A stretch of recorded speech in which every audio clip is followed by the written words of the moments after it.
Welcome to TIT news. మన channel మరణిస్తాం. ఆర్జీల పరిష్కారం సత్వరమే చేయాలని, ప్రజావాణి దరఖాస్తులకు అత్యంత ప్రాధాన్యతనిచ్చి ఆర్జీలను పెండింగ్ లో ఉంచకుండా పరిష్కరించాలని అదనపు కలెక్టర్ డి వేణు సంబంధిత అధికారులకు ఆదేశించారు. సోమవారం ప్రజావాణి కార్యక్రమం సందర్భంగా అదనపు collector D Venu, trainee deputy collector Banavathi వనజతో కలిసి సమీకృత జిల్లా కలెక్టరేట్ లో ప్రజల నుండి దరఖాస్తులు స్వీకరించారు. వెమ్లవాడ మండలం సిర్లవంచ గ్రామానికి చెందిన బండి వెంకటమ్మ, ధర్మారం మండలం పత్తిపక్క రెవెన్యూ గ్రామం సర్వే నంబర్ 785, 786, మల్లాపూర్ గ్రామంలోని సర్వే నంబర్ 132లో గల తమ భూమి ఆక్రమణకు గురైందని రికార్డులను పరిశీలించి ఆ భూమి తమకు ఇప్పించాలని కోరుతూ దరఖాస్తు చేసుకోగా తహసీల్దార్ ధర్మారంకు రాస్తూ అవసరమైన చర్యలు తీసుకోవాలని అదనపు కలెక్టర్ ఆదేశించారు.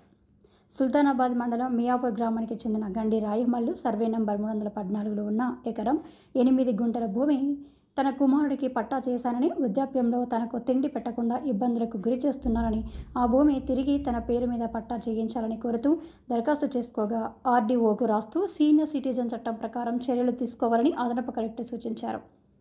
పాలకుర్తి మండలం కన్నాల గ్రామానికి చెందిన రాజేశ్వరి తమకు భూమి లేదని, ఇంటి స్థలం ఇప్పించాలని కోరుతూ దరఖాస్తు చేసుకోగా తహసీల్దార్కు రాస్తూ అవసరమైన చర్యలు తీసుకోవాలని అదనపు కలెక్టర్ తెలిపారు.